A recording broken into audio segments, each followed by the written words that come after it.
For more than a decade, Nigerians were told that Diezani Alison-Madueke was the face of corruption in the country's oil industry. Her name became synonymous with scandal, luxury, and missing billions.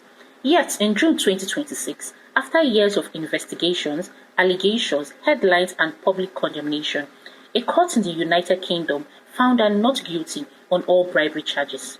So here's the question. Was Diezani a corrupt minister who escaped justice?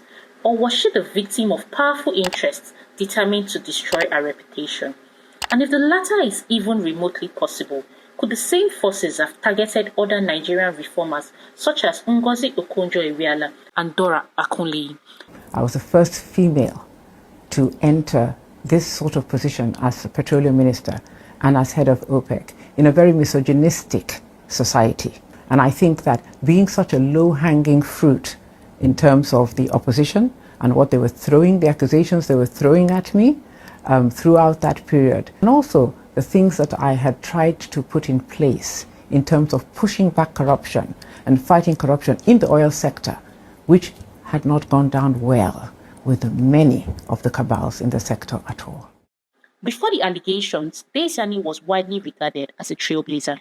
In a sector dominated by powerful men and entrenched interests, she rose to the highest level of Nigeria's oil industry and eventually became the first woman ever elected to lead OPEC. Beginning in 2015, anti-corruption agencies in multiple countries launched investigations into Diezani.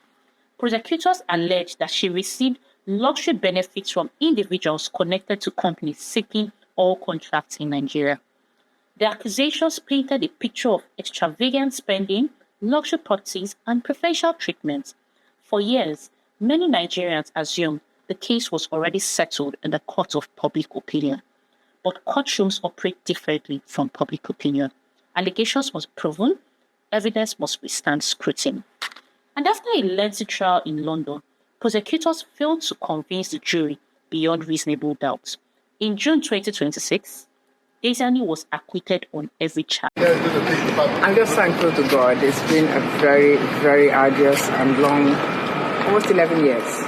It's been traumatic not just for me, but for my family, for friends, for all those who have stayed and supported, for my 93-year-old mother in Port Harcourt, for my son, and for all those who love us, friends and family. Look, we're surrounded by friends here, you know. So it has been a hard journey, but I'll tell you this, God will always do as God wills.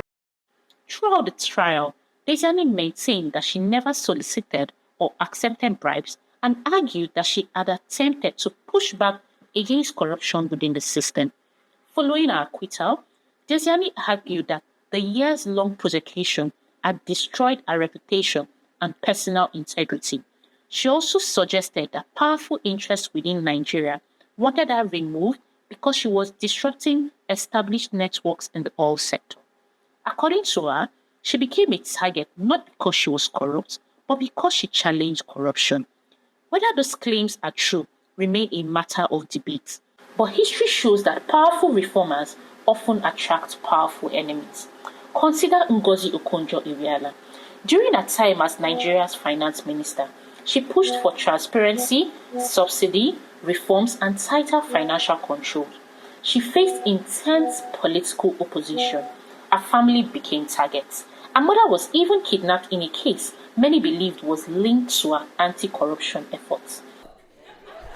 And I was invited to come back, very risky. And I took one of the biggest risks in my life to go back. Because you know what? When you fight corruption, those same people fight you back. And if they can't fight you, they smear you. So they spent all the time trying to characterize me. That's why I wrote this book, to tell the truth. They kidnapped my mother and held her for 5 days and said I should resign. And I refused. My father was backing me. They threatened me. And even after I left, they continued to malign my name. That's why I wrote, Fighting Corruption is Dangerous. Then there was Dora Akunleye. As head of NAFDAC, she took on counterfeit drug syndicates that were making fortunes from fake medicines. Her campaign saved countless lives, but it also ended up powerful enemies. She survived assassination attempts and endured sustained intimidation. He came, he read it. After reading it, he said, Mommy, this is suicidal. You can't do this. I said, why shouldn't I do it? If I die, I die.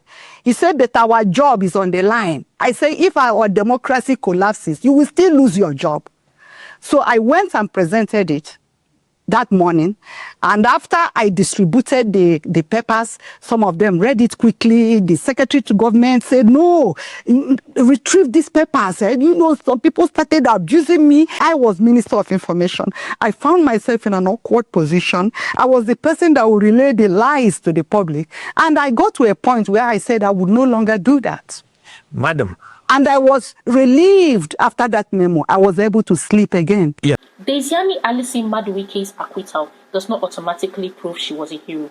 But neither does a decade of allegations automatically prove she was a villain. What her case reveals is something deeper about power. Until all facts are known, we do not know the full story. Thank you for watching.